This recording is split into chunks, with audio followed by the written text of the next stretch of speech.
देखिए बच्चों, इस वीडियो में हाइलो एल्केन और हाइलो एरीन चैप्टर में हमने कल आपको बताया था कि हाइलो एल्केन और हाइलो एरीन का वर्गीकरण कैसे किया गया।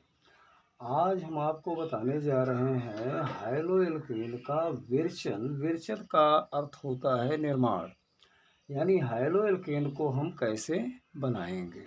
हाइलो एल्कोहल को बनाने के लिए सबसे पहले तो एल्कोहल द्वारा बनाया जाता है, बाई अल्कोहल। दूसरा नंबर एल्केन द्वारा भी हम बना सकते हैं, हाइलो एल्केन, अंग्रेजी में बाई एल्केन। तीसरी बात, एल्केन द्वारा भी हम हाइलो एल्केन और हाइलो एल्केन को इसको बनाया जा सकता है, बाई एल्केन। और अगली बात, हाइलो एल्केन को बनाने के लिए हम मोनोकार्बोक्सिलिक अम्ल के सिल्वर लवण द्वारा भी बना सकते हैं। हाइलो एल्केन को बनाने के लिए हाइलो एल्केन का हाइलोजन विनिमय भी करवा सकते हैं। उसके बाद छठवां नंबर पे आता है प्राथमिक अमीन द्वारा भी हाइलो एल्केन को बनाया जा सकता है। इसी प्रकार ईथर द्वारा भी हम हाइलो एल्केन का निर्माण कर सकते हैं। तो सबसे पहले हम शुरू करते हैं बाई एल्कोहल। एल्कोहल द्वारा हाइलो एल्केन का निर्माण। एल्कोहल का संकेत होता है जैसे CH3OH, ये मेथिल एल्कोहल है। CH3OH को हम मेथिल एल्कोहल कहते हैं। सबसे सरलतम एल्कोहल अगर देखा जाए, सबसे सरल एल्कोहल तो होता है मेथिल एल्कोहल। मेथिल एल्कोहल की क्रिया हम कराने जा रहे हैं फास्फोरस ट्राइक्लोराइड से, PCl3 से। अब हमें पता है कि एक CH3 केवल एक Cl को ग्रहण कर सकता है और फास्फोरस ट्राइक्लोराइड में 3 Cl मौजूद हैं। अतः हमें मेथिल अल्कोहल को 3 से गुणा करके 3CH3 करना होगा। 3CH3 3Cl को लेकर के देखिए इस प्रकार से, ये इसके साथ चला गया तो बन गया 3CH3Cl प्लस, अब 3OH बचे, एक P बचा, तो ये बन जाएगा H3PO3। इसका नाम मेथिल क्लोराइड है, मेथिल क्लोराइड होगा। और यह मेथिल क्लोराइड आपका एक हाइलो एल्केन है। इसी प्रकार से जो दूसरा सह उत्पाद बना है वो आर्थोफास्फोरस एसिड होता है, H3PO3। इस प्रकार से अगर हमने एल्कोहल को बदल दिया और यहाँ पर C2H5OH ले लिया, जो कि एथिल एल्कोहल कहलाता है, एथिल एल्कोहल ले लिया जाए तो एथिल एल्कोहल की क्रिया भी PCl3 से कराई जा सकती है। उसी प्रकार से रिएक्शन होगा, जब ये आपस में क्रिया करेगा एथिल एल्कोहल PCl3 से, तो हमें पता है कि C2H5 यानी एल्किल समूह जो होते हैं वो केवल एक Cl को ग्रहण कर सकते हैं। तो यहाँ पर 3 से गुणा कर दिया जाए और ये इसके साथ कर दिया जाए तो ये बन जाएगा 3C2H5Cl प्लस H3PO3, वही प्रोडक्ट बनेगा। C2H5Cl को कहते हैं एथिल क्लोराइड और यह भी एक प्रकार का हाइलो एल्केन है, लेकिन साथ साथ जो सह उत्पाद बन रहा है वो होगा आर्थोफास्फोरस एसिड। इस प्रकार आपने देखा कि एल्कोहल का प्रयोग करके हमने हाइलो एल्केन का निर्माण किया, लेकिन हाइलो एल्केन का निर्माण केवल PCl3 द्वारा ही नहीं, बल्कि अगर इसको हम बदलते जाएं, इस प्रकार से इसको बदल दिया जाए, इसकी जगह पर ले लिया जाए PCl5 को, और इसका अब 3 अणु लेने की ज़रूरत नहीं, क्योंकि ये टूटता है PCl5 दो खंडों में, PCl3 में टूट जाता है और Cl2 में टूट जाता है। तो इस प्रकार से अगर हम PCl5 यानी फास्फोरस पेंटाक्लोराइड की क्रिया किसी एल्कोहल से कराएंगे तो पहली चीज़ तो एल्कोहल आपका टूट जाएगा, दो खंडों में टूट गया, PCl3 में और Cl2 में। इस प्रकार से अगर ये OH इसका निकाल दिया जाए तो एक Cl यहाँ से ग्रहण कर लेगा तो ये बन जाएगा CH3Cl, मेथिल क्लोराइड बन गया। अब एक Cl यहाँ जो बचा है वो हाइड्रोजन को दे दिया जाए तो यहाँ से HCl बन जाएगा सह उत्पाद, और ये जो ऑक्सीजन बची वो PCl3 के साथ हो लेगी तो बन जाएगा POCl3, जिसका नाम है फास्फोरिल क्लोराइड। तो फास्फोरिल क्लोराइड, HCl, ये दोनों सह उत्पाद हुए, ये अलग हो जाएंगे और आपको प्राप्त हो जाएगा CH3Cl। तो इस प्रकार से आपने देखा कि हम एल्कोहल द्वारा अगर निर्माण हाइलोएल्केन का कर रहे हैं तो या तो हम PCl3 से क्रिया कराएं अथवा PCl5 से, फास्फोरस पेंटा क्लोराइड से भी क्रिया कराई जा सकती है। इसी प्रकार अगर हमने किसी अल्कोहल की क्रिया मान लेते हैं कि हमने ले लिया CH3OH को, मेथिल अल्कोहल ले लिया गया, और मेथिल अल्कोहल की क्रिया अगर हमने थायोनिल क्लोराइड से करा दिया, जिसका फार्मूला होता है SOCl2, थायोनिल क्लोराइड से कराया गया, तो थायोनिल क्लोराइड से अगर मैंने एल्कोहल की क्रिया कराई तो बहुत साफ है कि यहाँ से CH3 एक Cl को ग्रहण करेगा, कंपाउंड बन जाएगा CH3Cl, मेथिल क्लोराइड, जो कि एक हाइलोएल्केन है। इसी प्रकार से ऑक्सीजन SO के साथ आ जाएगी तो बन जाएगा SO2, सल्फर डाइऑक्साइड, और एक HCl को ग्रहण कर लेगा तो यहाँ से बन जाएगा HCl। अब सल्फर डाइऑक्साइड भी गैस है, HCl भी गैस है, यानी अपने सह उत्पाद जो हैं वो गैसीय अवस्था में हैं, तो ये आसानी से अलग हो सकते हैं। इसमें अगर हम इसकी क्रिया ये पिरिडीन की उपस्थिति में करा दें, पिरिडीन जो उत्प्रेरक का काम करेगा, तो ये क्रिया एक वैज्ञानिक द्वारा दी गई जिसका नाम है डार्जन अभिक्रिया। कौन सी अभिक्रिया हुई ये? डार्जन अभिक्रिया। इस अभिक्रिया को हम बोलते हैं डार्जन अभिक्रिया। अब कुछ लोग ये समझ रहे होंगे, कुछ बच्चे, कि आखिर ये पिरिडीन क्या है, पिरिडीन का सूत्र क्या होता है। तो पिरिडीन के सूत्र के लिए बहुत परेशान नहीं होना है, आप वही बेंजीन इस प्रकार से, और बेंजीन में आप अल्टरनेटिवली बॉन्ड लगाओ। जानते हो हर कोने पर कार्बन होता है, तो एक जगह इसमें कार्बन नहीं होता, वहाँ नाइट्रोजन होता है। पिरिडीन एक विषम चक्रीय यौगिक है और इसका सूत्र होता है पिरिडीन का जो फार्मूला है वो होता है C5H5N।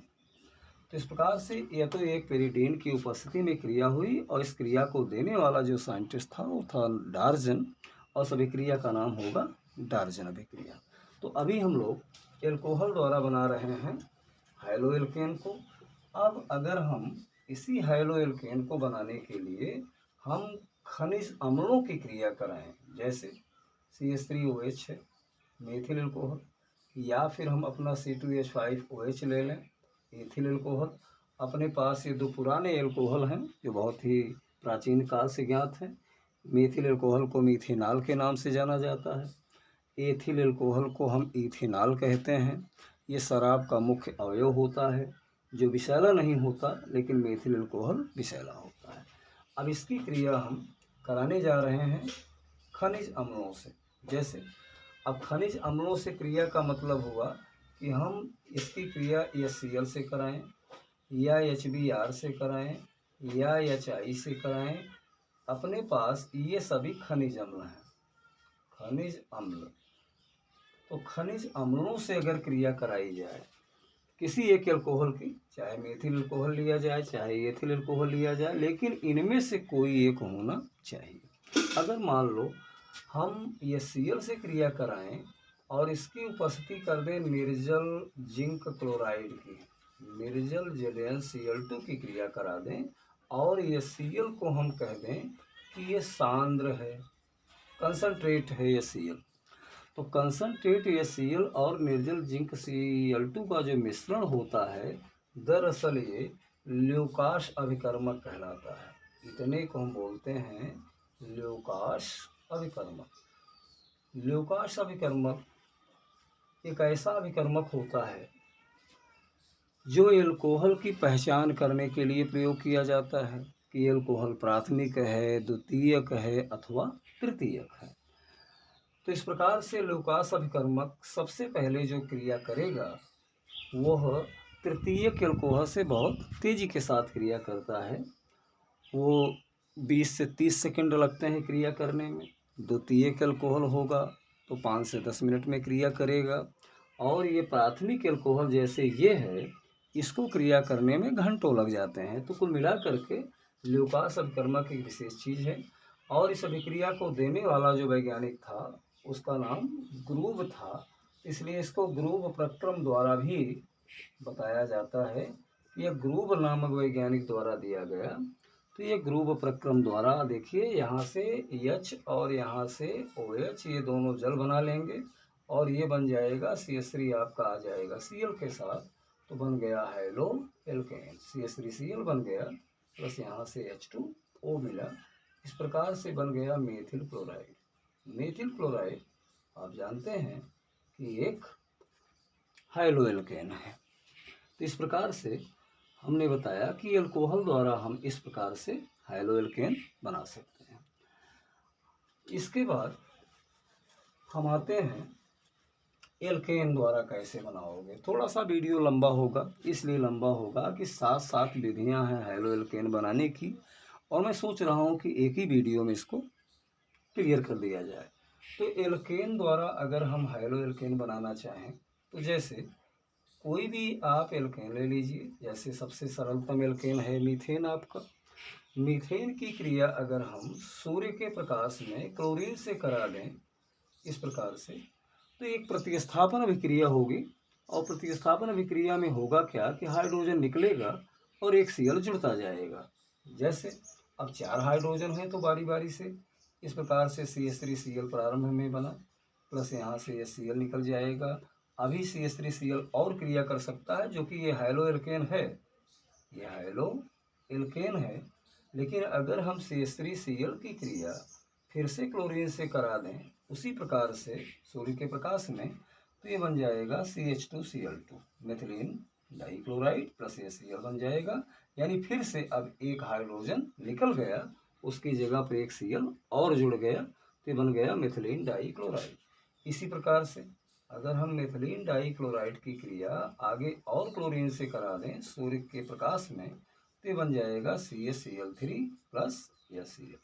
इस प्रकार से क्लोरोफार्म बन गया। CaCl3 का नाम क्लोरोफार्म, CH2Cl2 का नाम मेथिलीन डाइक्लोराइड। ये सभी ये मोनो हाइड्रोजन डेरिवेटिव है, ये डाई हाइड्रोजन डेरिवेटिव है, ये ट्राई हाइड्रोजन डेरिवेटिव है। इसी प्रकार अभी एक हाइड्रोजन और बचा है तो ये और क्रिया कर सकता है। CaCl3 प्लस Cl2 से क्रिया कराया जाए सूर्य के प्रकाश में, तो बन जाएगा CCl4 प्लस Cl। इस प्रकार से टेट्रा हाइड्रोजन डेरिवेटिव बन गया जिसका नाम है कार्बन टेट्राक्लोराइड। तो इस प्रकार से हमने देखा कि एल्केन द्वारा भी हम हाइलो एल्केन का निर्माण कर सकते हैं। इसके लिए हमें करना होगा कि किसी भी हाइड्रोजन की क्रिया सूर्य के प्रकाश में कराई जाए तो ये हाइलो एल्केन आपके बन सकते हैं। आगे हम इस क्रिया को आगे बढ़ाते हुए अब हम चलेंगे एल्कीन द्वारा। तीसरी विधि है एल्कीन द्वारा हम हाइलो एल्केन का निर्माण कैसे करें। तो इसके लिए हम क्या करेंगे, कोई भी असममित एल्कीन अगर हम लेते हैं, जैसे एक असममित एल्कीन है जिसका नाम है प्रोपीन। प्रोपीन एक असममित एल्कीन है। क्यों है? इसलिए है कि कार्बन कार्बन डबल बॉन्ड के बीच में यहाँ हाइड्रोजन की संख्या 1 है जबकि यहाँ हाइड्रोजन की संख्या 2 है। इस प्रकार की जो एल्कीन होती हैं वो असममित एल्कीन कहलाती हैं। अब असममित एल्कीन पर अगर हमने HBr की क्रिया करा दी, जो कि एक खनिज अम्ल है, इसके पहले मैंने बताया खनिज अम्ल है ये HBr, हाइड्रोजन ब्रोमाइड कहते हैं, तो फिर यहाँ पर एक नियम लागू हो जाएगा, वो होगा मार्कोनी काफ का नियम। मार्कोनी काफ का नियम यहाँ फॉलो होगा। मार्कोनी काफ का नियम से यह अभिक्रिया होगी। अब आपको जानना होगा कि मार्कोनी काफ का नियम क्या है। तो मार्कोनी काफ का नियम ये होता है कि जब किसी हम असममित एल्कीन पर हाइड्रोजन हाइलाइड का योग करते हैं तो इसका ऋण भाग उस युग्म बंधित कार्बन परमाणु से जुड़ेगा जिस पर हाइड्रोजन परमाणु की संख्या न्यूनतम होगी, यानी कम होगी। तो इसका ऋण भाग कौन है? ये H+ है और ये Br- है। और आप जानते हैं कि किसी भी एल्कीन में जो डबल बॉन्ड होता है, एक पाई बंध होता है और एक बंध होता है सिग्मा बंध। तो हमेशा रासायनिक अभिक्रिया जब होती है तो पाई बंध टूटता है। एक पाई बंध के टूटने से दो सिग्मा बंध का निर्माण होगा। तो एक सी होगा CH3, ये हुआ CH। और अब इस प्रकार से देखिए, यहाँ हो गया CH2, एक सिग्मा यहाँ बना, एक सिग्मा यहाँ बना। इस प्रकार से ऋण भाग को आप मार्कोनिकॉफ के नियम के अनुसार जोड़ेंगे तो Br यहाँ आ जाएगा और हाइड्रोजन कहाँ चला जाएगा? यहाँ आ जाएगा। इस प्रकार से कंपाउंड बन गया 2-ब्रोमोप्रोपेन। 2-ब्रोमोप्रोपेन IUPAC नाम है 2-ब्रोमोप्रोपेन। यह भी एक प्रकार का हैलो एल्केन है। लेकिन अगर मैंने इस क्रिया को पराक्साइड की उपस्थिति में करा दिया, जैसे CH3 CH double bond CH2, और यही क्रिया HBr की मैंने करा दी किसी पराक्साइड की प्रेजेंस में। ध्यान रहे, पराक्साइड का मतलब हुआ कि जिसमें O और O के बीच में सिंगल बॉन्ड होता है। इस प्रकार से ये कंडीशन होती है पराक्साइड की। मान लो यहाँ H जोड़ दिया जाए, यहाँ H जोड़ दिया जाए तो ये हाइड्रोजन पराक्साइड कहलाएगी। तो किसी भी पराक्साइड की उपस्थिति में अगर मैंने HBr की वही क्रिया ऊपर वाली कराई तो फिर मार्कोनिकॉफ के नियम का उल्लंघन हो जाता है, जिसको हम या तो पराक्साइड प्रभाव कहते हैं या खैरस प्रभाव कहते हैं या एंटी मार्कोनिकॉफ का नियम बोला जाता है। तो मार्कोनिकॉफ का नियम यहाँ उल्लंघन हो जाएगा। अब यहाँ पर इसका जो ऋण भाग है Br-, अब ये वहाँ जुड़ेगा जहाँ पर हाइड्रोजन अधिकतम होगा, यानी ऊपर का ठीक अपोजिट हो जाएगा। तो हाइड्रोजन इसका मतलब यहाँ जुड़ेगा जहाँ न्यूनतम हाइड्रोजन है। कंपाउंड हो जाएगा CH3 CH2, ये हुआ CH2Br। इसका नाम है 1-ब्रोमोप्रोपेन। IUPAC में इसको कहते हैं 1-ब्रोमोप्रोपेन। तो इस प्रकार से दोनों चीज़ें हैं इसमें। एल्कीन द्वारा जब हम निर्माण करेंगे तो इस 2-ब्रोमोप्रोपेन बना, ये बना 1-ब्रोमोप्रोपेन। एक जगह मार्कोनिकॉफ के नियम का पालन हुआ, दूसरी जगह मार्कोनिकॉफ के नियम का उल्लंघन हुआ। इस प्रकार से हमने बनाया एल्कीन द्वारा हैलो एल्केन। आगे आप देखें, इसके लिए मोनोकार्बोक्सिलिक अम्ल का सिल्वर लवण लिया जाए। मोनोकार्बोक्सिलिक अम्ल का मतलब हुआ कि जैसे CH3 COOH, ये एसिटिक एसिड होती है आपकी, ये मोनोकार्बोक्सिलिक अम्ल है। बात सिल्वर लवण की है तो H को हटा दीजिए, आप यहाँ Ag लगा दो, ये हो गया सिल्वर एसीटेट। सिल्वर एसीटेट एक प्रकार का सिल्वर लवण हुआ। सिल्वर एसीटेट में आप क्रिया करा दो इसके किसी हैलोजन से, खासतौर से ब्रोमीन लिया जाए और कार्बन टेट्राक्लोराइड की उपस्थिति में क्रिया होती है। तो इस प्रकार से होगा क्या इसमें कि यहाँ से कार्बन डाइऑक्साइड निकल जाएगी, यहाँ से एक AgBr को लेकर के बाहर हो जाएगा, तो एक Br जो बचेगा वो CH3 के साथ हो लेगा। इस प्रकार से बनेगा CH3Br मेथिल ब्रोमाइड, जो कि एक हैलो एल्केन है। मेथिल ब्रोमाइड एक हैलो एल्केन है। तो इस प्रकार से प्लस यहाँ से बन गया AgBr और निकलने वाली गैस हो जाएगी कार्बन डाइऑक्साइड। इस अभिक्रिया को हम यहाँ से हुंसडी-कर अभिक्रिया कहते हैं। इस अभिक्रिया को एक वैज्ञानिक ने दिया था जिसका नाम था हुंसडी-कर। तो ये हुंसडी-कर अभिक्रिया के नाम से जानी जाती है। हुंसडी-कर एक वैज्ञानिक था और कार्बन टेट्राक्लोराइड की उपस्थिति में क्रिया जब हुई तो इसे कहा जाता है कि यह क्रिया एक प्रकार से उत्प्रेरक का काम कर रहा है, CCl4 यहाँ पर। लेकिन इसमें देखा गया कि जो ब्रोमाइड बना मेथिल ब्रोमाइड, वो केवल 60 से लेकर 90% तक ही बनता है। ये प्रयोग द्वारा सिद्ध हुआ। इसका मतलब ये हुआ कि अगर हम इसमें इसके साथ कुछ और मिला दें तो ये 100% बन सकता है। और इसके लिए वैज्ञानिकों ने एक खोज किया, HgO की उपस्थिति में एक क्रिया कराई मर्क्यूरिक ऑक्साइड की, तो ये 100% मेथिल ब्रोमाइड का प्रयोग होता है। जैसे मेथिल ब्रोमाइड बना तो आप मेथिल क्लोराइड भी बना सकते हो, लेकिन मेथिल आयोडाइड का निर्माण नहीं किया जा सकता। क्यों नहीं किया जा सकता?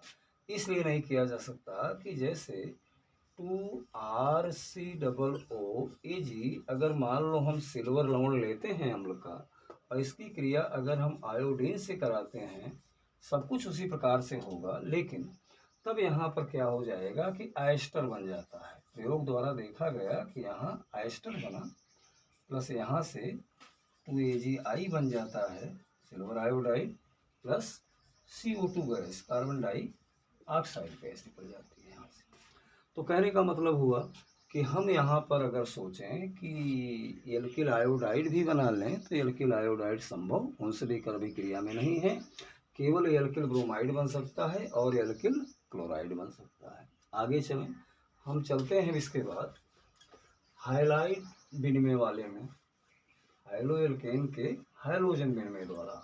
तो जैसे इसमें हाइलो एल्केन मान लीजिए आप कोई भी लीजिए, जैसे मान लीजिए मैंने CH3Cl ले लिए और CH3Cl की क्रिया अगर हम आयोडीन से करा दें, आयोडीन से कराएं, तो आयोडीन से अगर हमने क्रिया कराई तो इस प्रकार से यहाँ पर या तो आप मेथिल अल्कोहल लीजिए या फिर एसीटोन लीजिए, इनकी उपस्थिति में ये हाइलाइट विनिमय होता है। और हाइलाइट विनिमय के लिए आयोडीन न लेकर के आप इसका सोडियम लवण ले लीजिए, जैसे सोडियम आयोडाइड से क्रिया करा दीजिए, ज़्यादा बेटर होगा। तो आप कोई भी हाइलो एल्केन ले करके सोडियम आयोडाइड से अगर क्रिया कराई जाए, सोडियम आयोडाइड से अगर क्रिया करा दी जाए और उपस्थिति ले ली जाए मेथिल अल्कोहल या एसीटोन की, तो क्या होगा कि ये Cl चला जाएगा सोडियम के साथ और I आ जाएगा इसके साथ, यानी कुल मिला करके हाइलो एल्केन का हाइलोजन विनिमय हुआ और इस प्रकार से बन गया CH3I, मेथिल आयोडाइड, प्लस यहाँ से बन जाएगा NaCl। इस अभिक्रिया को भी देने वाला एक वैज्ञानिक था जिसका नाम था कोनांट फिनकलस्टीन। कोनांट फिनकलस्टीन अभिक्रिया कहलाती है, फिनकलस्टीन अभिक्रिया के नाम से इसको हम लोग जानते हैं। तो इस प्रकार से जितने साइंटिस्ट के नाम की अभिक्रियाएँ हैं, दे आर मोस्ट इम्पॉर्टेंट, बड़ी इम्पोर्टेंट होती हैं वो। कोनांट फिनकलस्टीन अभिक्रिया के नाम से इसको हम जानते हैं। आगे हम लोग चलेंगे प्राथमिक अमीन द्वारा कैसे हम बनाएं। प्राथमिक अमीन का मतलब जैसे CH3NH2 मेथिल अमीन, ये प्राथमिक अमीन है। प्राथमिक अमीन में आपकी मेथिल अमीन को आप ले सकते हैं इसमें। अब प्राथमिक अमीन की क्रिया हम कराने जा रहे हैं नाइट्रोसिल क्लोराइड से। NaCl का नाम नाइट्रोसिल क्लोराइड, इसका नाम याद रखिए, नाइट्रोसिल क्लोराइड होता है ये। और नाइट्रोसिल क्लोराइड को हम टिल्डन अभिकर्मक के नाम से भी जानते हैं, टिल्डन अभिकर्मक के नाम से जाना जाता है। अब आप क्या करेंगे, इसको दोनों को गर्म कर दीजिए। इसके पास NaCl में एक Cl हाई है, एक हाइलोजन है, हमें हाइलो एल्केन बनाना है तो हाइलोजन चाहिए। यहाँ से आप CH3Cl के साथ हो लीजिए, ये हो जाएगा CH3Cl, मेथिल क्लोराइड बन गया। नाइट्रोजन के साथ कंबाइंड हो जाएगा, नाइट्रोजन गैस निकल जाती है और हाइड्रोजन ऑक्सीजन को ग्रहण करके H2O के रूप में बाहर हो जाता है। इस प्रकार से हमने देखा कि हम किसी प्राथमिक अमीन द्वारा हम एल्किल हैलाइड यानी हाइलो एल्केन को बना सकते हैं, जिसका नाम है ये आपका मेथिल क्लोराइड बन गया। तो कुल मिला करके प्राथमिक अमीन द्वारा आपने देखा। अब आप देखिए कि ईथर द्वारा हम कैसे बना सकते हैं हाइलो एल्केन को। तो ईथर द्वारा अगर बनाना है तो याद रखिए कि CH3OCH3, इसका नाम है dimethyl ether, dimethyl ether होता है। अब डाई मेथिल ईथर को आप क्या करिए, फास्फोरस पेंटाक्लोराइड के साथ गर्म कर दीजिए और कुछ नहीं करना है। आप जानते हैं कि ये टूट जाता है, टूट जाएगा PCl3 में और Cl2 में। पहले भी मैंने बताया कि फास्फोरस पेंटाक्लोराइड अस्थायी होता है, गर्म करने पर चूँकि ये गर्म किया जा रहा है PCl3 में टूट जाएगा, Cl2 में टूट जाएगा। इसके पास देखिए दो मेथिल समूह हैं तो दोनों Cl को ग्रहण कर सकते हैं, तो बन जाएगा 2CH3Cl मेथिल क्लोराइड और प्लस ये PCl3 ऑक्सीजन को ग्रहण करके बना लेगा POCl3 फास्फोरिल क्लोराइड। इस प्रकार से हमने 7 विधियां बताई हाइलो एल्केन बनाने की, और अगले वीडियो में हम पढ़ेंगे हाइलो एल्केन के भौतिक और रासायनिक गुण।